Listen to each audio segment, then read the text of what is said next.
Ladies and gentlemen, it is now time to begin with the formal function of today's event, NARI 2021.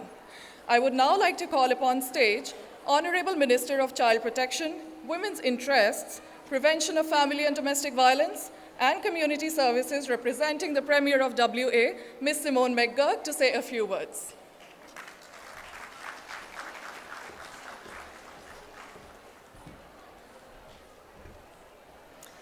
Good afternoon, everyone. It's fantastic to be here with you today at this lovely event.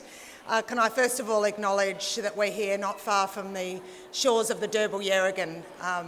Pay my respects to the elders past and present of the Noongar people, and particularly acknowledge the strength and resilience of women in Aboriginal communities around the state as we lead into International Women's Day in 2021.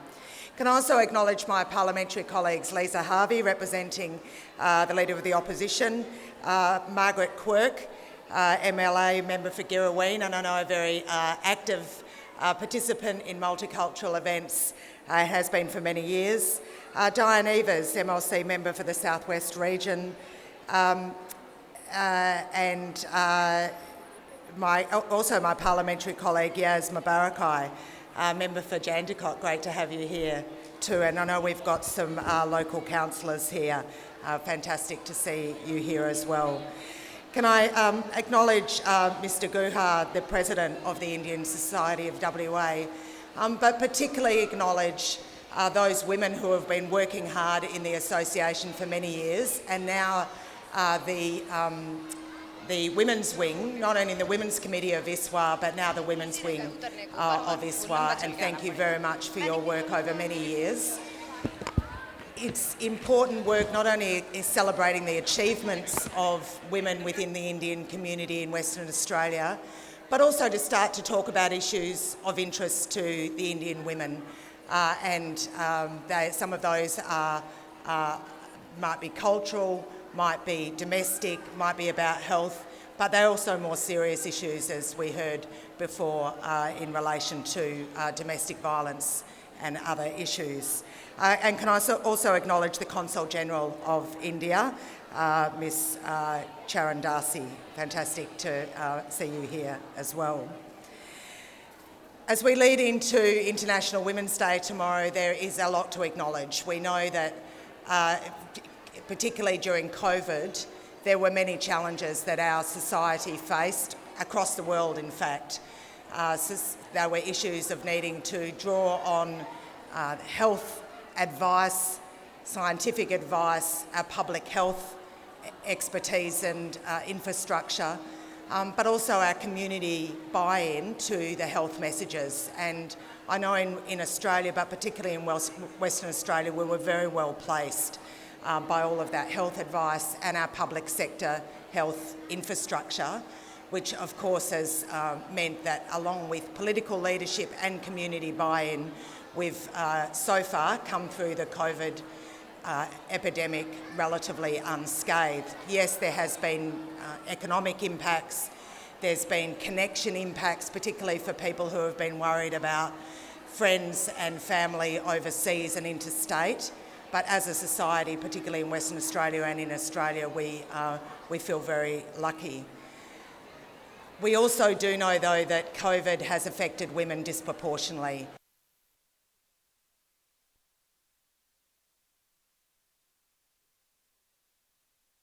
Childcare and other care responsibilities for elderly members of family.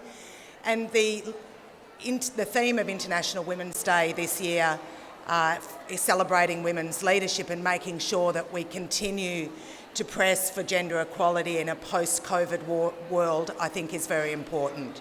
We need to make sure that we don't go backwards, that we continue to press for gender equality. We know that that is not only the right thing to do, but it's the smart thing to do. Certainly in the WA Parliament, we take that issue very seriously, and I know that our Premier, Mark McGowan, does as well. I know he would have liked to have been here. We're only a week away from polling day next Saturday. This time next week, in fact, many of us who are members of Parliament or candidates will be hopefully putting our feet up for a little bit and having a rest. but it's been a very important discussion about how the West Australian community want to see our community led for the next 4 years.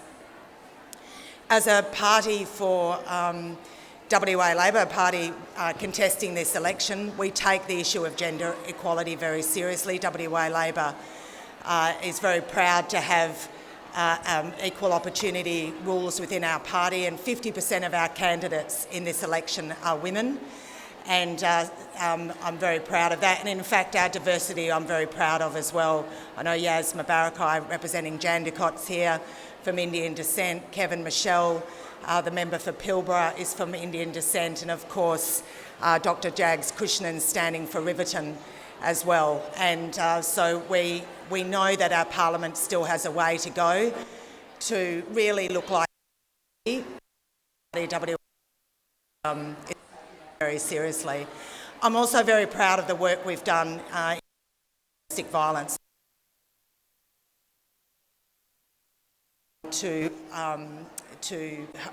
I'm the first woman to hold the ministerial position for the prevention of family and domestic violence, and that is in recognition of the significant issue that we have in our community, the extent of domestic violence.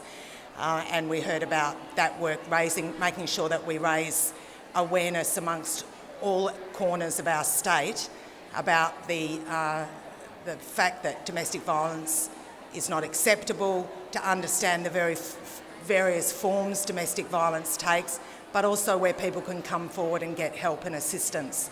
And I was also proud, on top of the work that we've done over the last 4 years, that the Premier made a commitment that WA Labor, if it is re-elected, will commit another $2.7 million for a cold women's service in the southeastern corridor of Perth, which will be, I think, very welcome. We already have some of those networks in the northern suburbs, but there's definitely been a need for us to extend them out to the southeastern corridor of the metropolitan area. Can I again take this opportunity to thank you all for coming together, to congratulate the Indian Society of WA and also its Women's Wing, and wish you all a very happy International Women's Day, and thank Nari for this event. Thank you.